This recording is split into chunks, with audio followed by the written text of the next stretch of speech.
So now let's move ahead to few next questions on complex number. पहला question आपका modulus inequality पे है. Modulus inequality के देखिए स्टेटमेंट क्या है बच्चों. मॉडुलस इनइक्वालिटी का स्टेटमेंट है कि mod of z1 minus z2 is less than equal to sum of individual mod, which is mod z1 plus mod z2, and greater than equal to difference of individual mod z1 minus mod z2. ठीक है. So now let's apply this to get the maximum minimum value of mod z using the given condition. और given condition है आपका mod of z minus 4 by z. तो हमने क्या कहा भाई, ठीक है, mod of z minus 4 by z.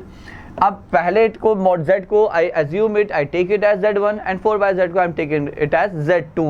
So I can write it as this is nothing but mod of z plus mod of 4 by z here.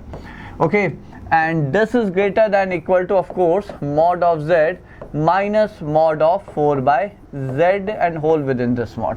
अब ये value तो 2 हमें गिवन है. So we are given that this is 2. तो now just apply it. और हमें पता है मॉडुलस जो है ना वो प्रोडक्ट पे और रेशियो पे डिस्ट्रीब्यूट होता है.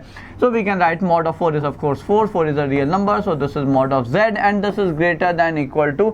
So ये भी हो जाएगा mod z minus 4 by mod z whole within this mod. Now we have two set of inequalities here. एक आपका ये है, पहले इसे हम सॉल्व करते हैं, which I put in green circle here. ठीक है, तो इसको जब सॉल्व करेंगे तो ये आ जाएगा टेकिंग एलसीएम mod z का होल स्क्वायर, 2 को उठा के इधर लिया है, -2 times mod z plus 4 and we need it to be greater than equal to 0. अच्छा, we can cross multiply here. Reason याद रखिएगा, मॉडुलस ऑफ z है which is always real. Okay, तो इसलिए हमने इसे क्रॉस मल्टीप्लाई करके इसे उधर ले सकते हैं. That won't make any difference here. Now that's a quadratic in modulus of z. Mod z में ये क्वाड्रेटिक है बच्चों. ठीक है, क्वाड्रेटिक हमें ग्रेटर दैन इक्वल 0 चाहिए. हमें पता है ओपन अपवर्ड्स क्वाड्रेटिक. अच्छा, ये भी है, मॉड z का होल स्क्वायर का जो कोफिशिएंट है that is positive. So now that's an open upward quadratic. Open upward quadratic आपका पॉजिटिव होता है beyond the roots. Okay, but यदि हम यहाँ पे रूट्स की बात करें तो आप डिस्क्रिमिनेंट देखिए कितना है. Discriminant is b square minus 4ac. So how much is it? So it's I think it's -12 less than 0. Open upward quadratic with D negative means that it's always positive. तो ये आइडेंटिटी स्टेटमेंट है. What does that mean? That means it's true for all value of mod of z. तो any identity statement actually doesn't contribute anything to the final answer, क्योंकि ये तो हमेशा true हो गया. तो यहाँ से मैक्सिमम मिनिमम का कोई मतलब नहीं है.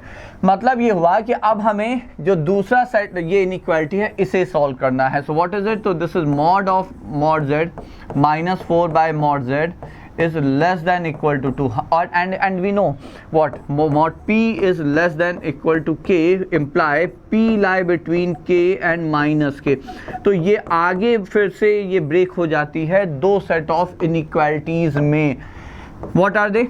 पहला फिर से देखिए, इससे हम कंपेयर कर रहे हैं ना, तो हम लिख सकते हैं mod of z minus 4 by mod of z is less than equal to 2. ये एक हो गया. and mod of z minus 4 by mod of z is greater than equal to -2. ये दो हो गया. and you should know, आपने ध्यान भी दिया होगा, this and this is and condition. and statement का मतलब whatever we get from this as a solution, from this as the solution we will finally take their intersection. ठीक है. More over यदि यहाँ से कुछ आपको इनइक्वालिटी का एक स्टेटमेंट आता तो हम उसको भी उसके साथ इंटरसेक्शन लेते, क्योंकि ये भी एंड कंडीशन है. 2 is greater than this and less than this. ठीक है, तो ये तीन कंडीशन जो तीनों एंड है, but since this is an identity statement, so as I said that won't make any contribution in the final answer, क्योंकि आइडेंटिटी है. एंड के साथ उसका कोई फिर मतलब रह नहीं आता. माइनस इन्फिनिटी से इन्फिनिटी का किसी के साथ आप यूनिवर्सल सेट है, किसी का भी उसके साथ इंटरसेक्शन लेंगे, you will get back the same set है. Okay, so now let's solve this. तो पहला सॉल्व करते हैं, तो वो है आपका mod of z. so this is mod z whole square minus 2 times mod of z minus 4 is less than equal 0. let me just quickly look at that. right, ठीक है, यही है ना. अब फिर से open upward quadratic less than 0 means between the roots. अब इसके रूट्स क्या है, तो सीधा सा फॉर्मूला लगाते हैं. mod z is equal to this is 2 plus minus b square minus 4ac. 4 plus 4 16 20. 20 is like 2√5 by 2a which is 2. 2 से 2 कैंसिल हो गया, तो यहाँ से mod z कितना आ गया, तो ये आ गया 1 plus √5 and 1 minus √5. So as I said, less than equal to 0 means open upward quadratic that gives us the solution between the roots. तो आप यहाँ पे क्या लिखेंगे बच्चों? You write here that mod of z is less than equal to the larger root and greater than equal to the smaller root. अच्छा, इस statement को भी थोड़ा ध्यान से यदि आप देखें Does that make any difference in the answer? Answer is no. Why? देखिए, this is again negative. So modulus is definitely positive. तो negative से बड़ा है तो ये तो कोई बात नहीं, क्योंकि हमें पता है mod of z is always greater than equal to 0. But this is definitely important. ठीक है, ये एक लिमिट आ जाती है. अब जो दूसरे को हम लोग सॉल्व करते हैं वो क्या है, mod z square plus 2 times mod z. Okay, दूसरा आ जाएगा mod z square plus 2 times mod z -4 and this is greater than equal to 0. Okay, फिर से greater than equal 0 means beyond the roots.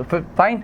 तो यहाँ से जो आपके रूट्स आते हैं वो क्या आएंगे, क्योंकि बस इतना ही तो डिफरेंस है, 2 की जगह -2 की जगह 2 है, तो ये हो जाएगा -1 plus √5 and -1 minus √5. Okay, so beyond the roots का मतलब बड़े रूट से बड़ा, तो बड़े रूट है आपका 1 -1 प्लस √5.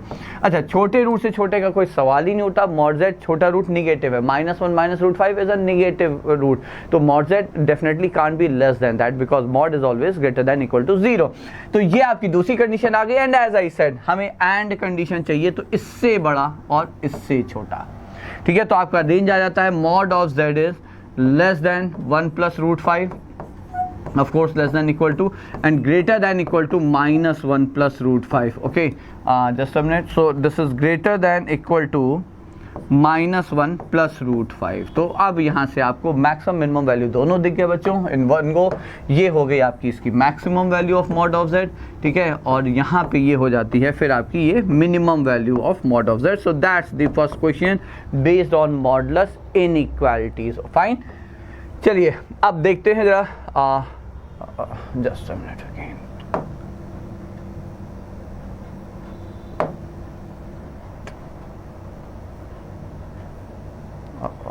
Right, fine. ठीक, अब देखिए सेकेंड क्वेश्चन पे आते हैं. सेकेंड क्वेश्चन है अपना z raise to the power 10 plus -2 plus iota times z raise to the power 5 -2 iota equal to 0 and we have to find those x, find number of z such that, not x is z, such that it's real part is greater than 0. Okay, देखिए जब भी polynomial equation आपके सामने आए, वो variable चाहे z है x है, that doesn't make any difference. The first thing we should try is to factorize it. पहला अटेम्प्ट तो ये डेफिनेटली होना चाहिए कि क्या हम इसे फैक्टराइज कर सकते हैं.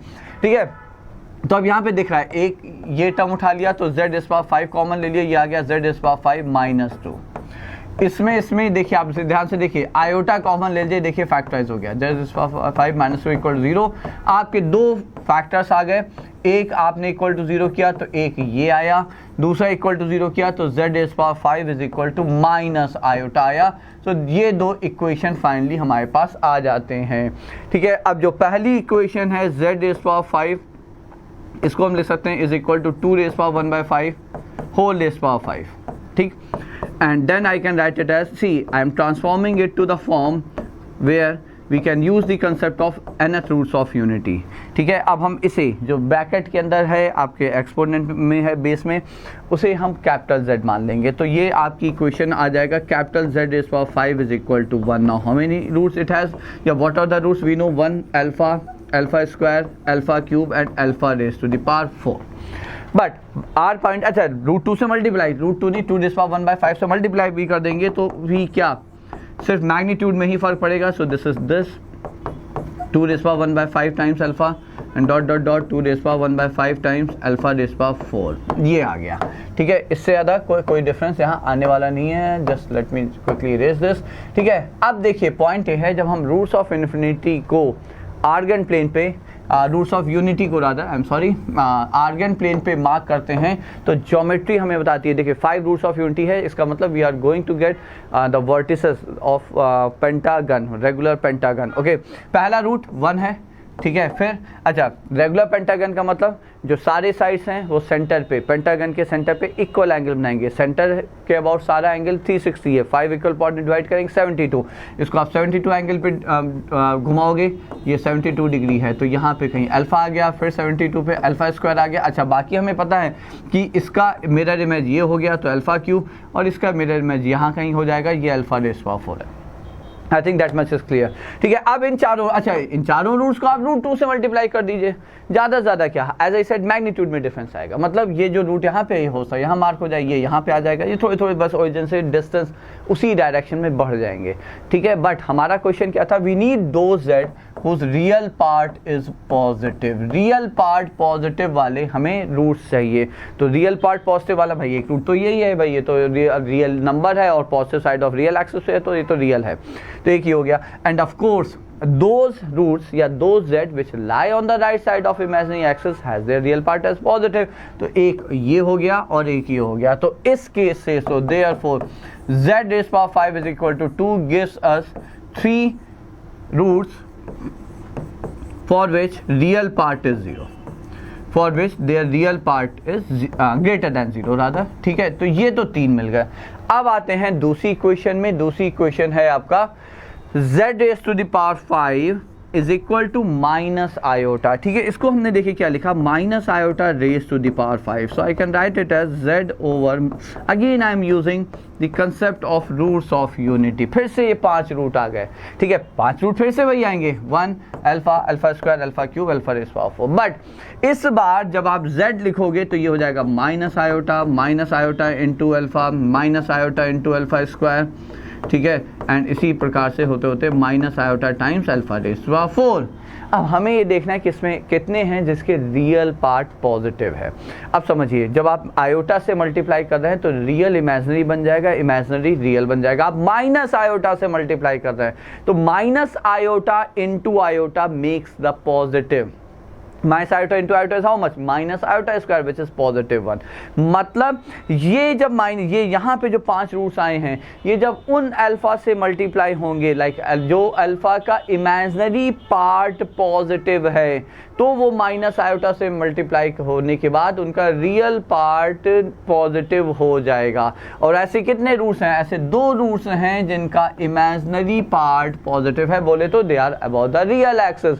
ठीक है, फॉर एग्जाम्पल मान लेते हैं alpha, just for an example. ठीक है, वो तो cos 2π/5 आयोटा साइन 2π/5 है। ऐसे ही एक एग्जाम्पल मान लीजिए, हमने कहा भाई ये x + 2 आयोटा है। ऑफकोर्स रूट 5 भी लगा ही देते, क्या ज़्यादा है। अब यदि हम इसको माइनस आयोटा से मल्टीप्लाई करेंगे तो 2/√5 into iota into minus iota, what will we get, will get 2/√5 whose real part gets positive. ठीक है, so that's what I meant.